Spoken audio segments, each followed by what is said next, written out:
na yenkomudi no yadru Kumasi Ankobia Fiku na Kumasi Ankobia no otumfo Opokuare ne boye ebre obedi ade foforo no na okon wo Achimkutuku obaye no na ebrimoro ababa na chipasa tifro kono yese akofo ne kwa o se ja asrafo ne bi wo ho a onbehwe ejapade nkokora merewa ema ne nkora so tomne from Ankobia otumfo Ankobia hene ne da Kumasi Ankobia Fiku na no na Ankobia Fiku ne achimu miensa ayewo efa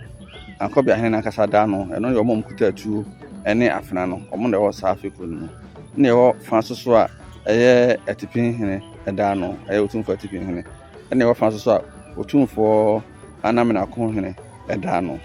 na omo tena ase a eye etipin hene ene ne ku no etena Ankobia hene benkum so na otumfo anamena ko hene no soso ene ne Fiku no anane fa no atena Ankobia hene ni fa so na Ankobia fo na nkasa no oma yese security guards omo watch out say bibi ba no mo hwe nti omo bi ne craft na ne bi fusu kura tu no nti sana arrangement ni tete na yenko according to Asante Mine Council sese no say the Kumasi Traditional Council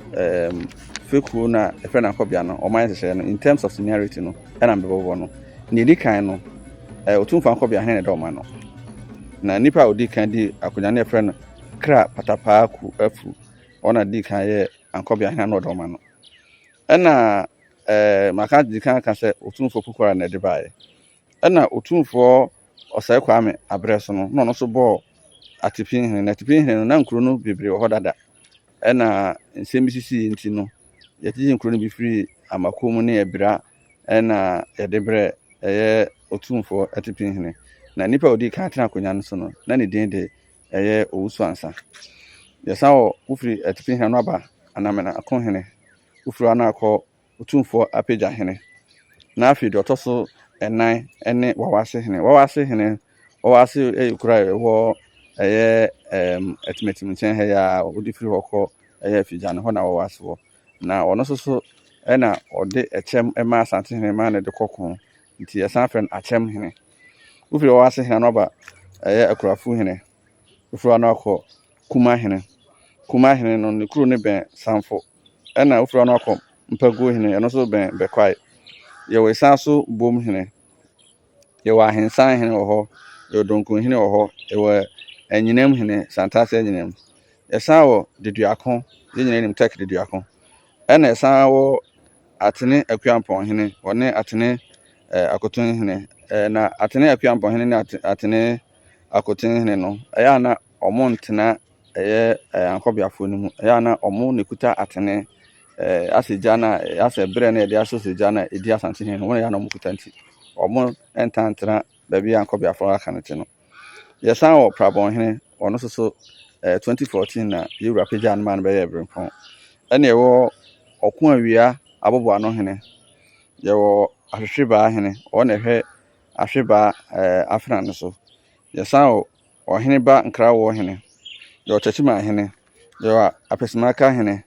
yo pomponsuo hene ona hwe pomponsuo afana ne so yesan wo chirikrom afija chirikrom hene so ho ene wo atwema akosomu hene ufuru anu aba swame hene a ona omomoso yewura no ohwe omoso ufuru anu asan ba otumfo adware ye hene ufuru adware hene anu aba akotusu ne ben askoramampon ne adukrum na aboabo area ho no asan ba otumfo nkrato hene that's otumfo nkrato hene no aba sanfo hene sanfo so bekwa empatam ho no aba sepewusu ansa ehwan hene otumfo asenefo hene esaso hene bomfa hene somsisi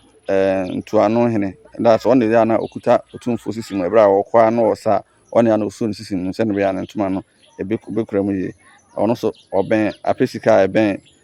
nyenkyena ne ase na ewo otumfo amensen hene ono so ya na otako Asante hene ho ansa na aba otumfo sika nto ahene nti na Ankobia Fiku no en ma bobo mudin no